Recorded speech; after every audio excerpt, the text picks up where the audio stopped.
Hello, welcome everybody who is watching this panel, and we really appreciate you being here, and also appreciate the effort to entertain the new experience that Con Carolinas and Continual are presenting here.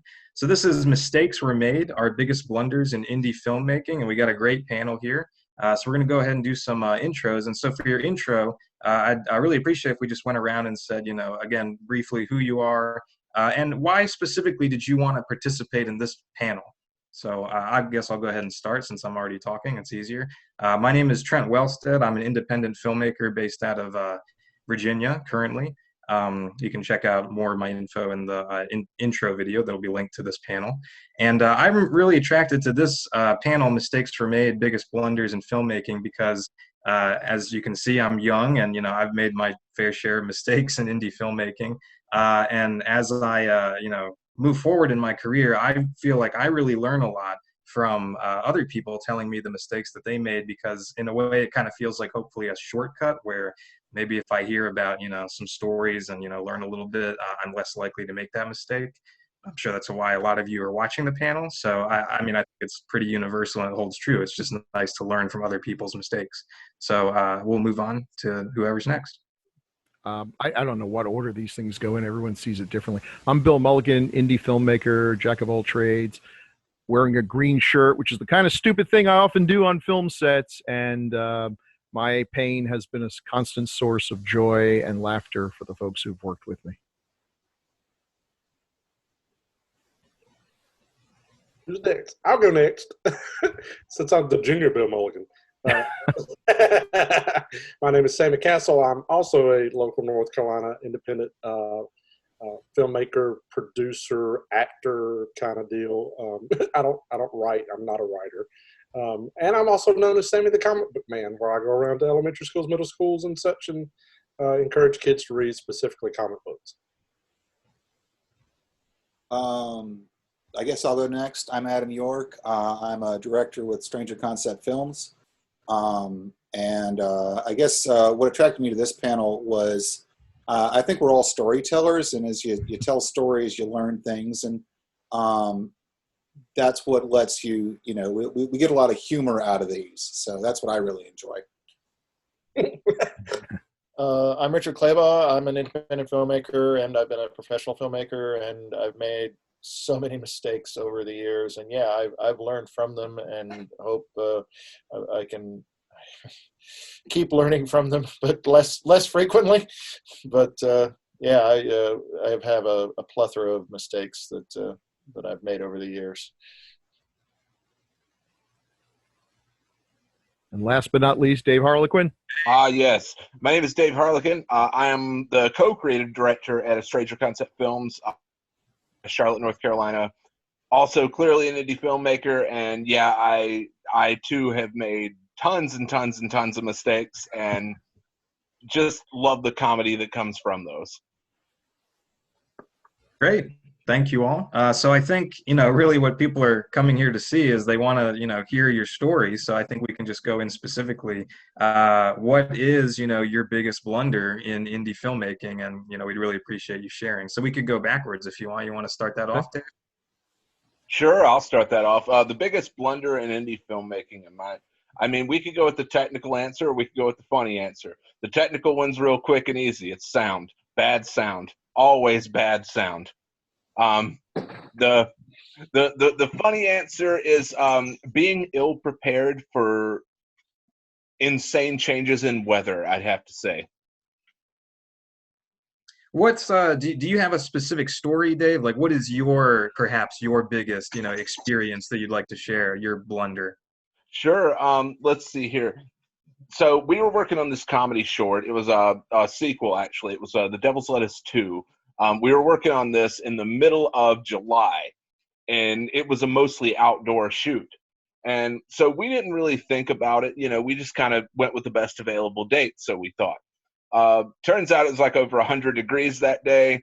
We were rather ill prepared for that one, and we knew that for an absolute fact once people started literally dropping from heat exhaustion.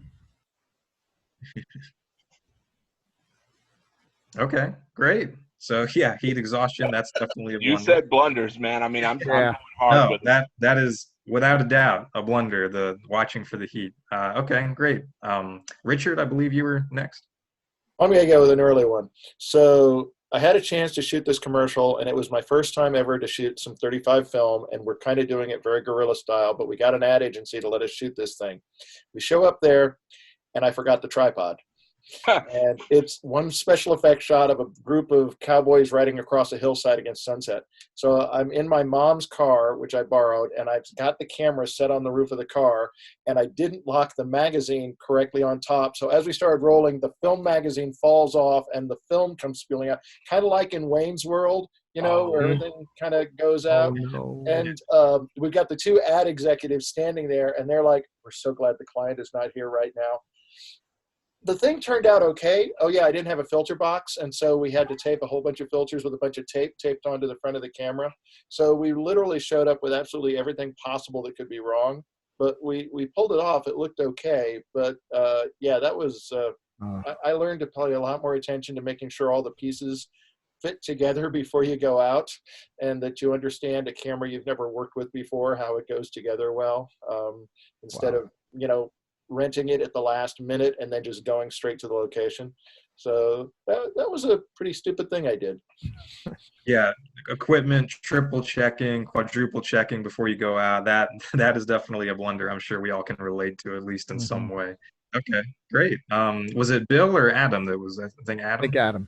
Yeah, that was me next. So, okay. On a shoot I was working one time as a director, I was under kind of a tight schedule. So I'm not going back and I'm not double checking on all of my people. And I'd hired a new audio guy that I'd never worked with before, but he'd come pretty well recommended, and made some good choices and things like that. And so the setup was 2 lavs and a boom mic. All right. Well, we get about halfway through the second day of shooting, and I'm listening in the headset, but I haven't been wearing a headset the entire time, which was kind of dumb of me. And I noticed this kind of like weird air from one of the mics, and I'm like, well, what's that? And my guy says, oh, we've had that been going the entire time. I'm like, you have?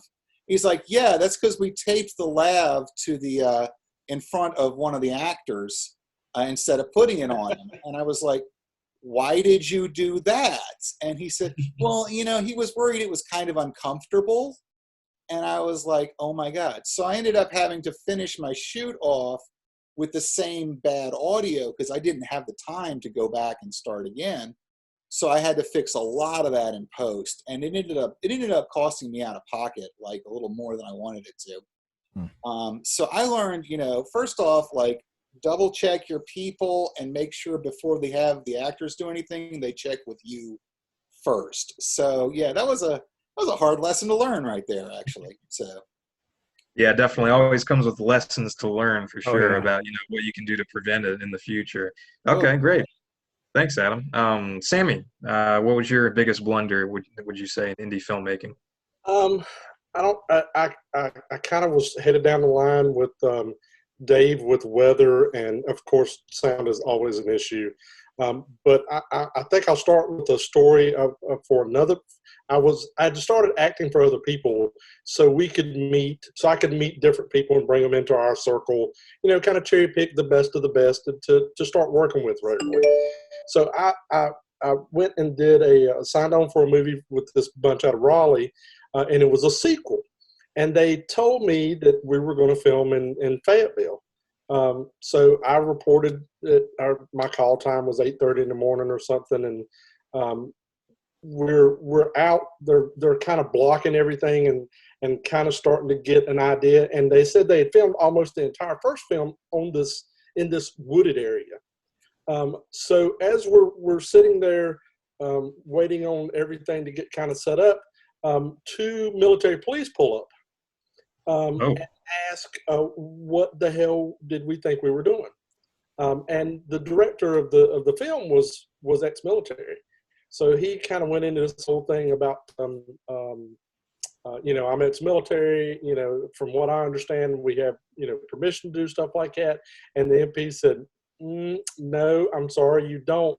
So they corralled all 20 of us and drove us 45 minutes to Fort Bragg. Wow. Put us in a room, and what come to find out, one of the guys on the, I think the sound guy, was born in Russia. So that turned into, they pulled him into a separate room and turned into a completely different thing. So it come to find out, we were escorted off the base and told not to come back, and not to ever film there again. So kind of pay attention to where your sets and where you're supposed to be and where the lines of, don't cross over into somebody else's property, even though you've got a set up. You get in wooded areas, it gets kind of dicey. And I had to act on demand for a sergeant in the Army. He was like, you two, y'all have a scene together? Act now. And I was like, that's kind of hard to do. Oh my gosh, that is wild. Yeah, so I feel like, I mean, we've had, that's a lot of great ones, audio, weather, just locations, like getting the logistics down, I guess, to summarize could, prevent a lot of blunders. Bill, what would you say your biggest blunder? Oh God, so many to choose from. But, I think I'll go to one of the first feature-length movie that we did, a zombie movie. I know, breaking new ground. And we had a scene near the end at the climax, big mass zombie, lots of people doing things. And we wanted to show a bunch of little kid zombies, because little kid zombies are terrifying. And they were going to tear a guy open and pull his guts out and all that. So we have everything ready. And I realize these kids are pretty young. And I love kids, and I do not want to traumatize them or be responsible for their, psych bills, therapy for the rest of their lives. So I'm explaining at every step of the way how we're doing this. I'm showing them the magic behind the special effects, how it's all done. I'm letting them play with the guts, and they're getting their hands all gushy and everything, and showing how we made them out of latex. And I'm putting the gelatin skin on the guy, and I let the kids pour the blood in there so they're part of everything.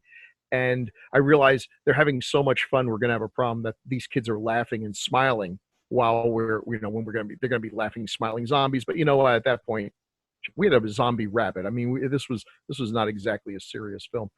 And then we started shooting. And that's when I realized I had forgotten something really important to tell them, which is when they reached in and started pulling the gelatin, pulling out the guts, he was going to be screaming bloody murder like he was actually being disemboweled by these kids.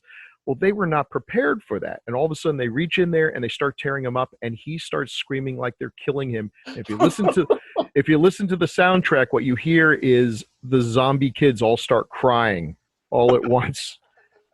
And I felt like a big pound of mandrill feces at that point. It was, so I did traumatize them. And at least one of them I know has grown up and seems to be fairly normal.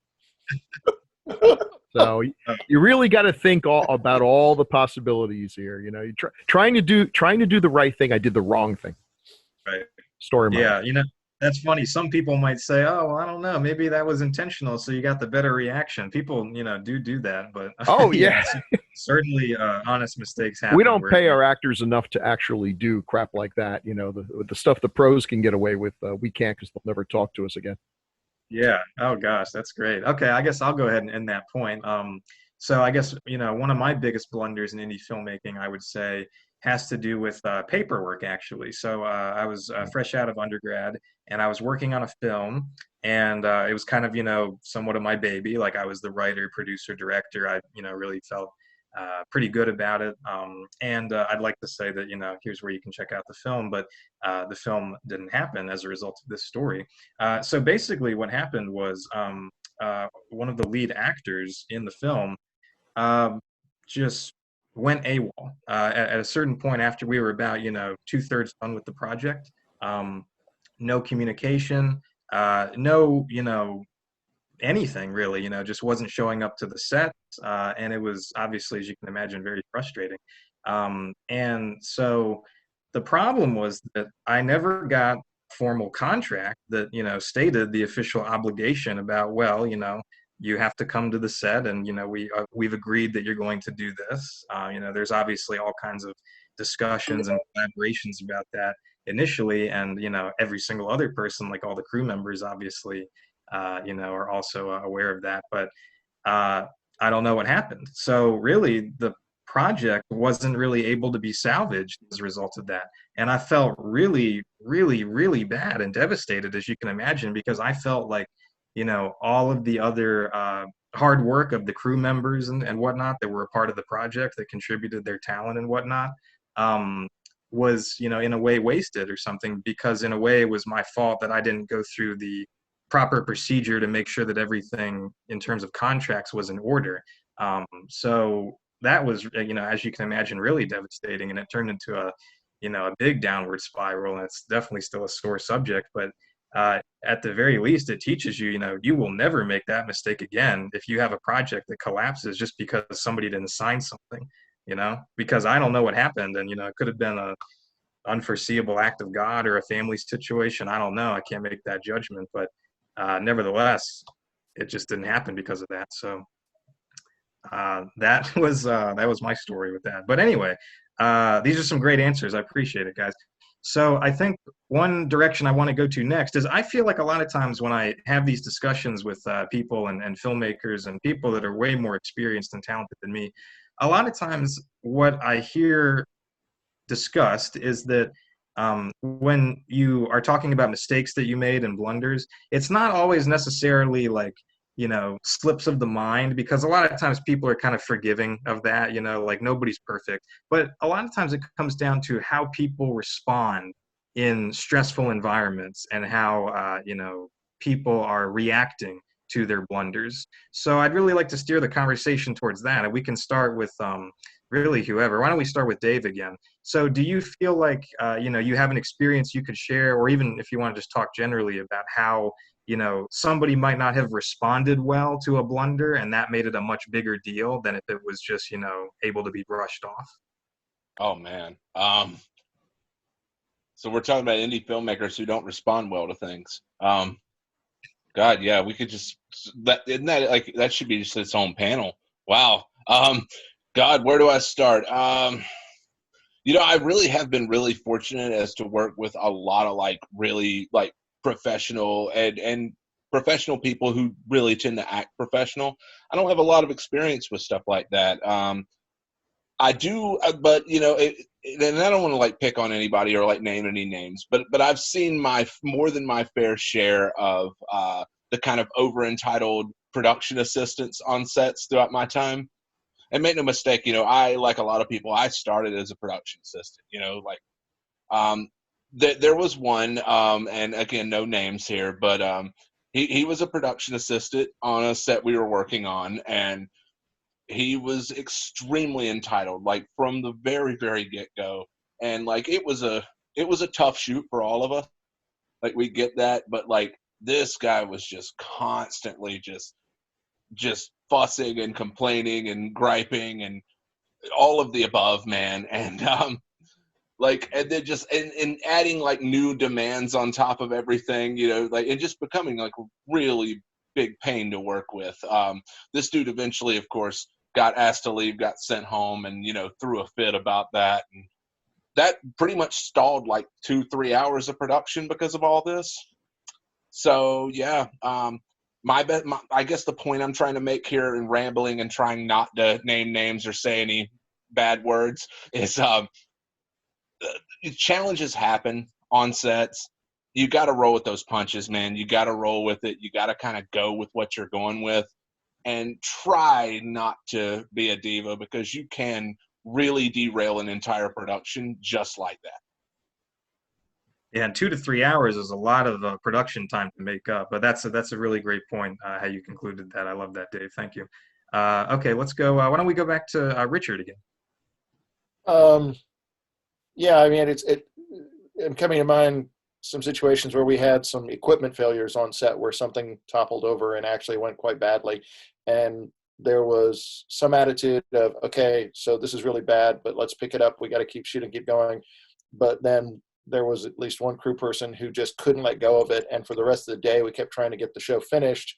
we'd had a bad thing happen, a very expensive failure, but fortunately nobody got hurt. And yeah, the ability to just kind of, yeah, this is bad, put it aside and go forward with it. That was kind of really important. I can't, unfortunately, go into the details on that one without being specific and naming names, and I don't want to do that to somebody, but My exact same problem, brother. yeah, exactly. It's like, because the more I get the specifics that make it an interesting story, the more someone could narrow it down, and I don't want to do that to somebody. But yeah, I'm happy to talk about my mistakes. I'm less inclined to talk about other people's mistakes, although I do have Same. a doozy I'll share with you when you're ready to come back to that. But yeah, catch me in the next round, and I'll tell you one more big mistake that turned out really large.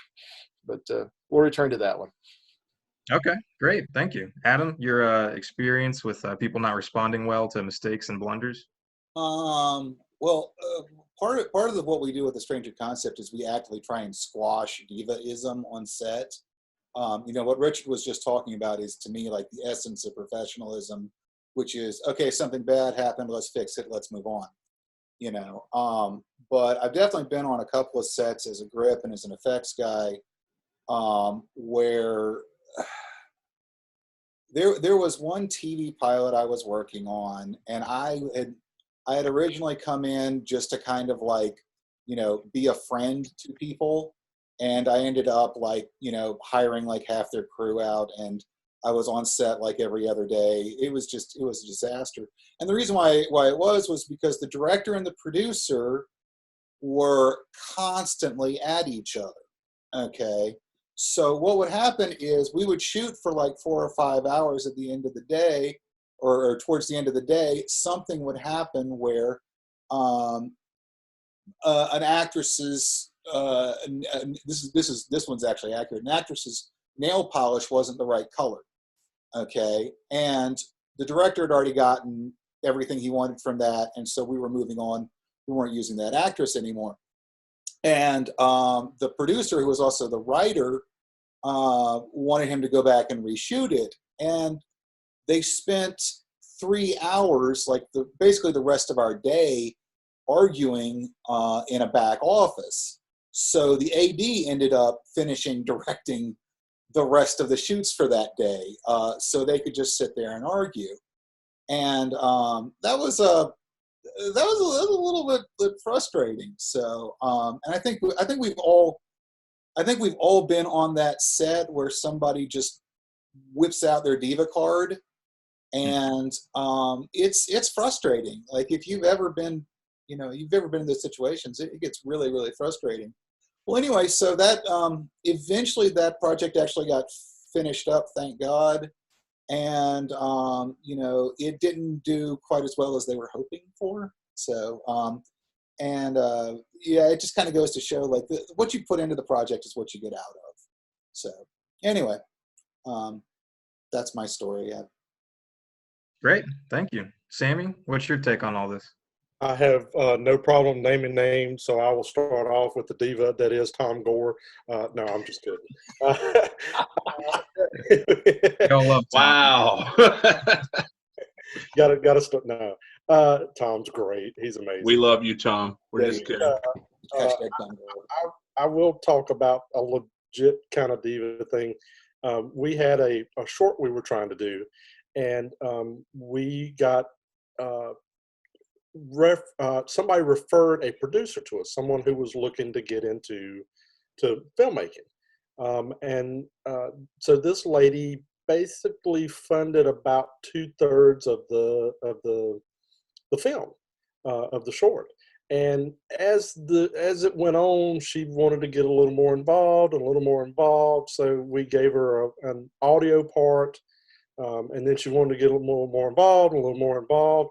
So we had a role for a middle-aged lady, and Dan said, "Well, let's cast her."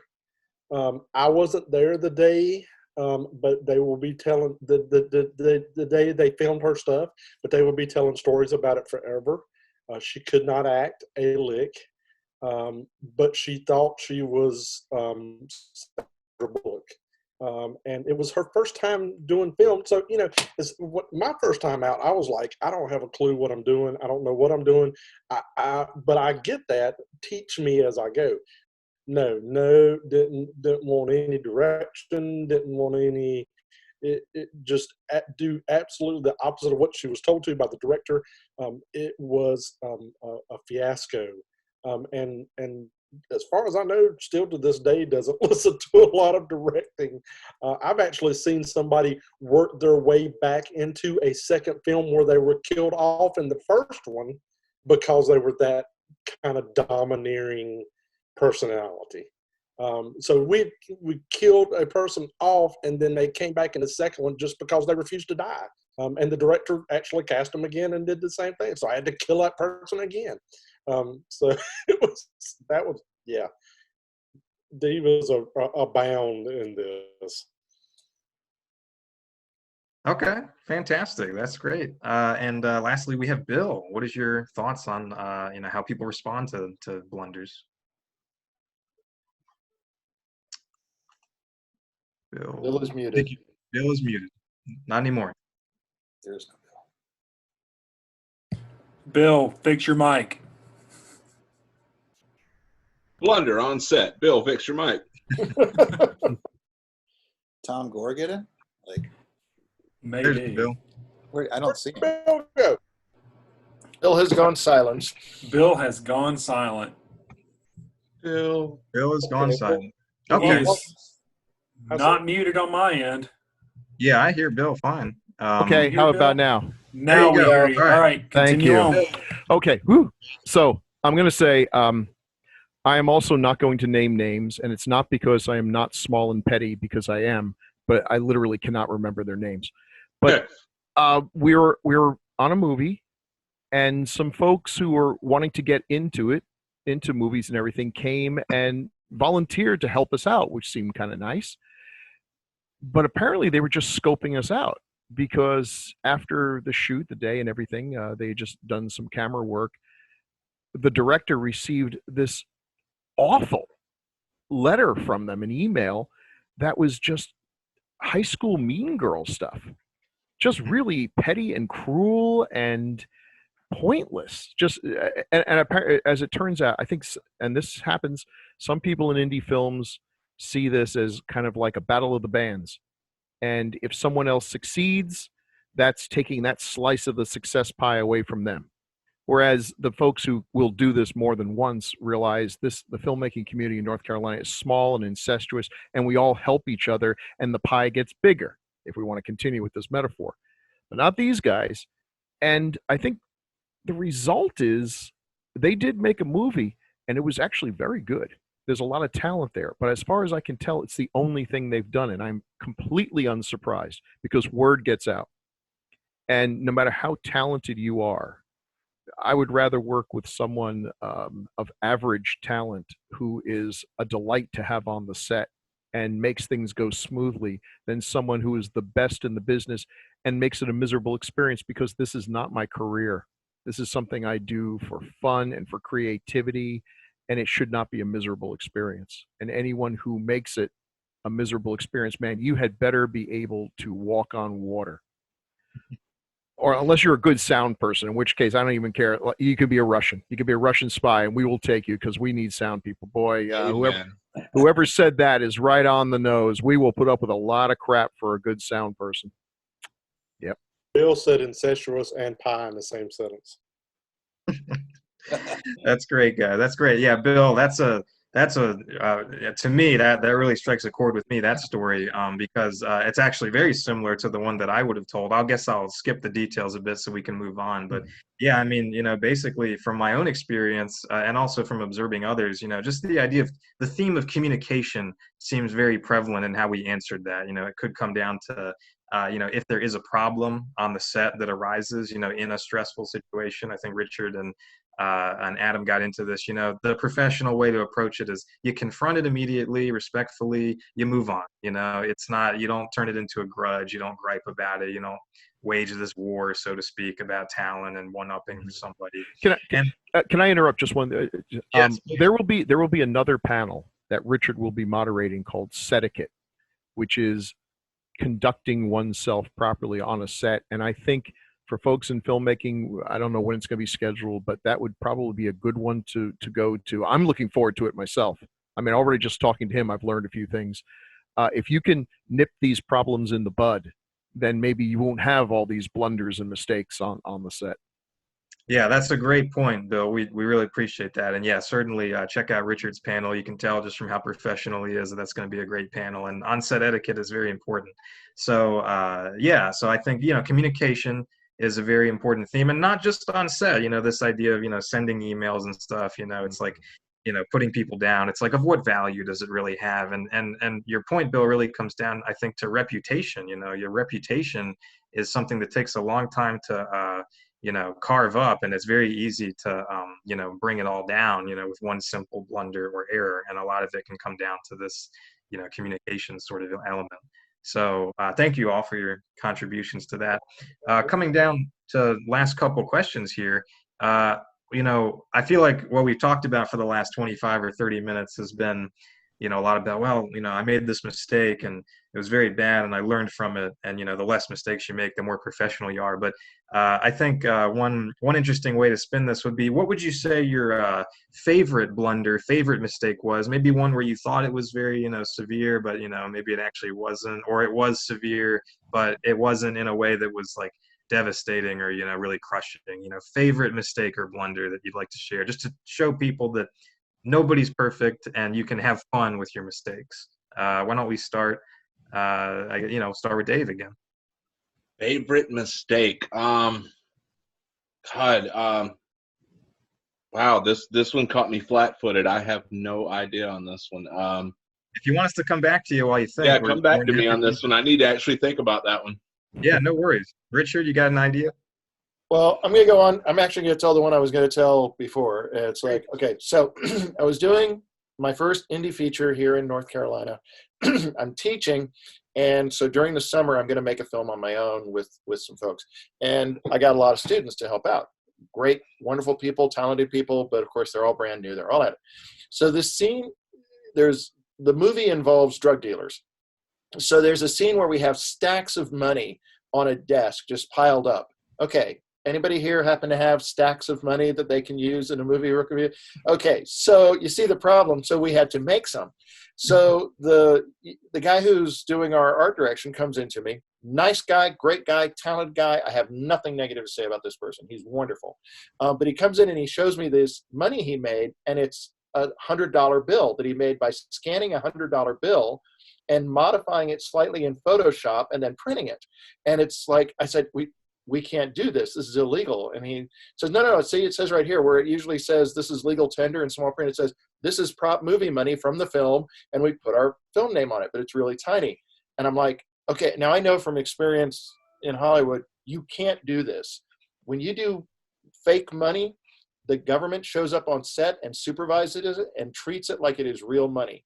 You cannot just, it's a big deal to have fake money in a movie. There's more to it than you realize. And, but I said, we can't do this. He says, well, I've already made it. I already have it all printed and stacked up and all. It's like, okay, just be sure we destroy this as soon as the film is done so that this cannot get out and hurt us. Well, you'll never guess what's going to happen. It didn't get destroyed. And in fact, they used it as prop movie money on a student film. And then one of the students took one, and one of the students tried to pass it off in the cafeteria. And the cafeteria person picked it up and said, wait a minute, this isn't real. And he said, oh, I'm sorry, this is this. He had just picked it up from the set.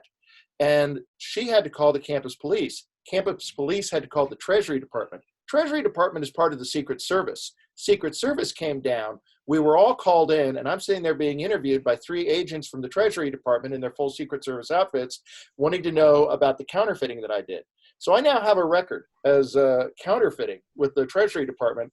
We explained what we did. I thought for sure, because I was the director, I was going to end up going to jail, and I literally asked them, should I be getting a lawyer in for this? Because we put our name on it, we were either the stupidest counterfeiters in the world and clearly did not have intent to pass this, but we were still guilty of something, and we were negligent, and that was bad. They let us off. We just had to round up all the money and account for it. And we couldn't even say how many dollars worth of money we had printed, which is the other thing. If you do make fake money, you supposedly have to keep track of how much fake money you made. So we got off lucky, but under just really big mistakes that ended up sitting with the Secret Service, being with your foot to the fire about what you were doing.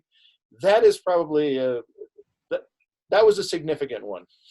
That significant is an understatement. Wow. That's absolutely astounding. Yeah, that's so. Yeah, I would say to people watching this, yeah, if you are ever thinking about using fake money for a film, do your research and remember Richard's story right there, because that was just wild.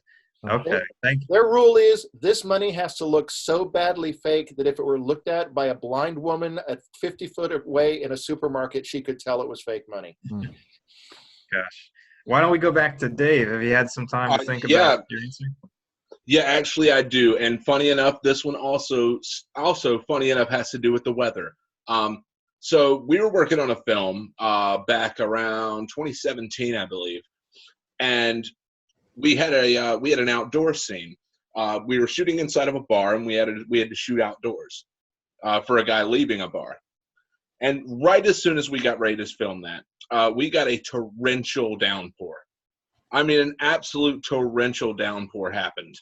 And so we're out there, trying to roll with it, trying to like scramble and still make it work. Spoke to the actor and asked him, like, we could really get a great shot out of this. Do you want to try for it? He said, yeah, absolutely. Mind you, this rain, it is freezing cold. We have enough covering and enough stuff to cover the camera. That's what we have. So the rest of us are getting soaked. Every single one of us out there. We're all soaked. We're all freezing. And it took 3 takes to get this one right.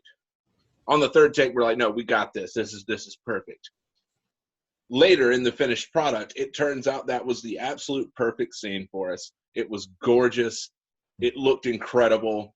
And yeah, so a really bad spot of weather, a really blunder happens.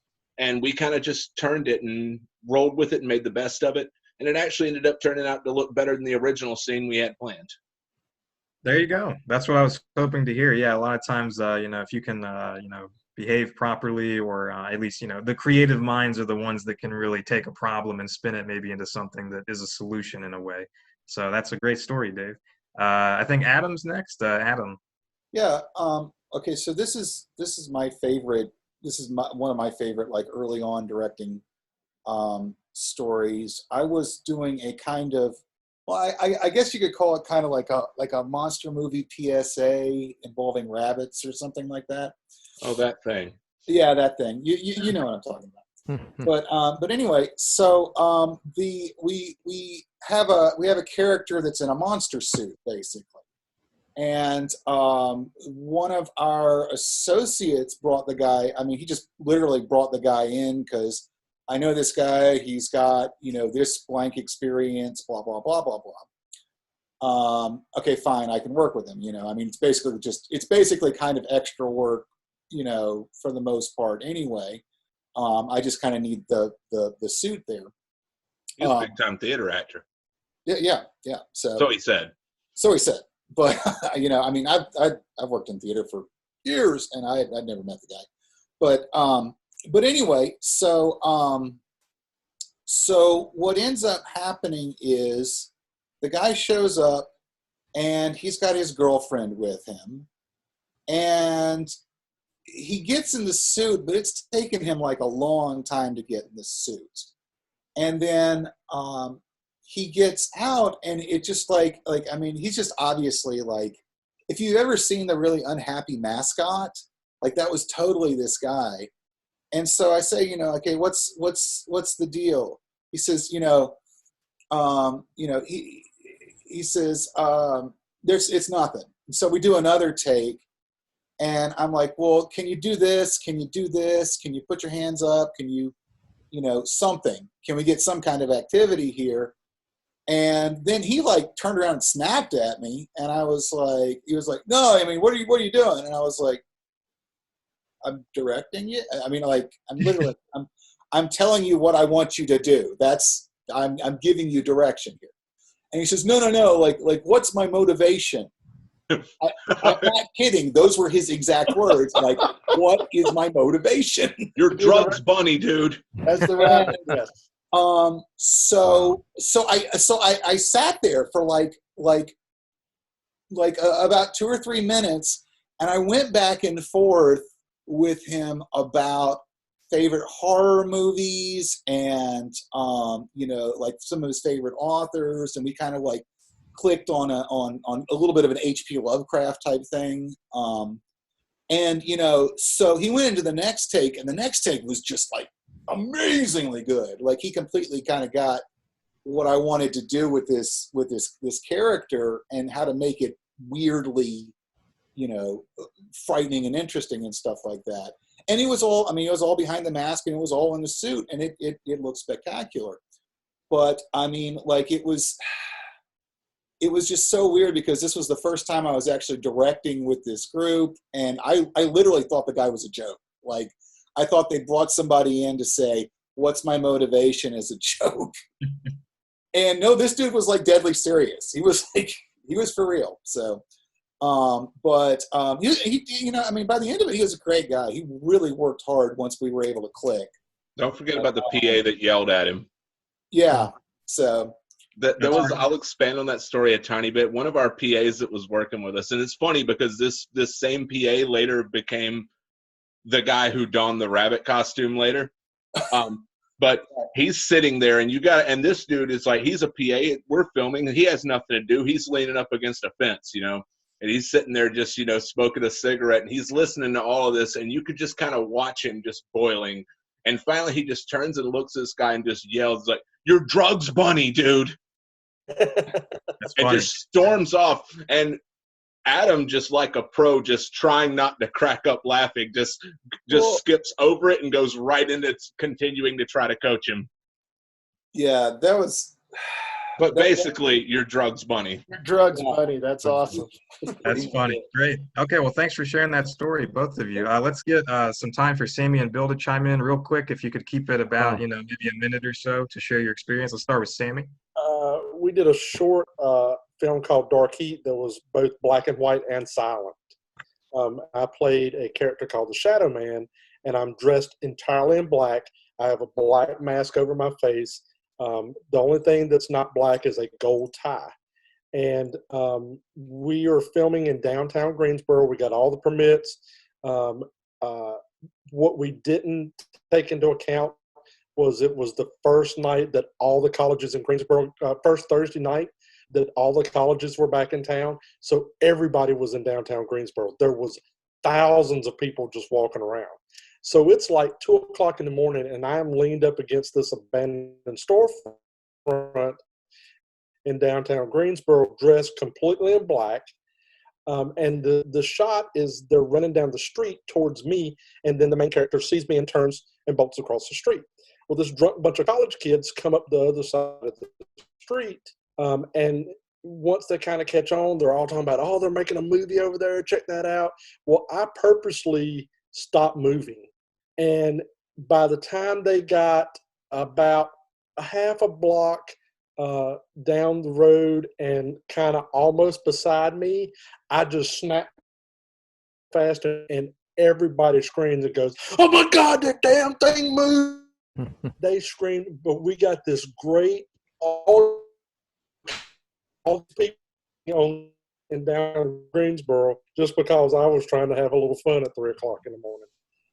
Yeah, well, having fun can definitely lead to some interesting situations on film sets. And then, Bill, what's your I'll be quick. I'm not going to tell the story about the time I drank rubbing alcohol because it makes me look stupider than I am.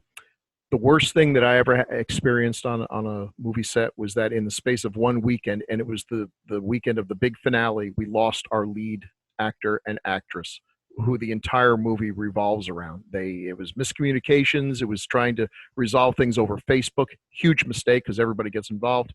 And that was it. They were done. And I've never felt so much despair and disappointment. We were just going to junk the whole thing. And from that, we found 2 new people. And those people, Michael Ray Williams and Emily Vasilos. And not only did they knock it out of the park and we finished the movie, and they did a fantastic job, but these are 2 people that I genuinely love and are part of my life to a degree that I cannot imagine my life without them. And if we hadn't gone through this terrible, I just cannot tell you how depressing it was as we were going through it. If we had not gone through that despair, it wouldn't have happened. And I can't imagine not having these people in my life. So sometimes, even when things are their absolute worst, I mean, this thing sounds like it was a script. It sounds ridiculous to even repeat it because it sounds like something somebody would come up with, but it really happened. And no matter how bad things get, you don't know. I don't believe things work out for a reason, but sometimes they do, and better than you can imagine. Yeah, things working out for a reason. I really relate to that. I'll keep mine to a very brief summary. Basically, one of the first things I ever made when I was just 18, I'm about 25 now, so this was, 6 or 7 years ago. I made a film where I just brought a bunch of friends together, and I had no experience, writing dialogue before. All I'd done was like little silent, brief, like excerpts of film projects and stuff. And I had this big ambitious script and coordinated all these schedules where people came and lived at my house and everything. And I bought all this equipment that I didn't know how to use and stuff. And, I'd edited a little bit, but not really. It was really like a friend project, but people put so much time and effort into it. And obviously when I'm looking at the edit, I forgot to mention, I'm acting in it. And as is my friend, who's also not an actor. And then we're looking at ourselves in the edit and we say, gosh, everything is just terrible. Like our dialogue, our acting, like we don't know how to compose shots. Like the sound is bad. Like what's all that hissing? Literally everything. However, several years later, recently, we, decided that, we really appreciated the friendship element of the film. And so we turned it into this interesting, I think it's interesting at least, experimental documentary about the making of the film. The original film was called A Glory Revealed, really silly title. New film is called A Story Revealed, about the experience and how, even though the film was destined to fail, it was really all about our friendships all along. And we don't really see each other much anymore. So it was a great way I thought, to utilize the footage in a totally different way that gives it a different meaning, and all the behind the scenes stuff, take on a new meaning when that would have been scrapped with the attempted fiction film. So yeah, sometimes things happen for a reason. And at one point I considered that the greatest mistake I ever made, greatest waste of time, other people's time too. And now I say, man, I'm so happy with that film that I now have that was a restructuring of that experience. So yeah, that would be my version.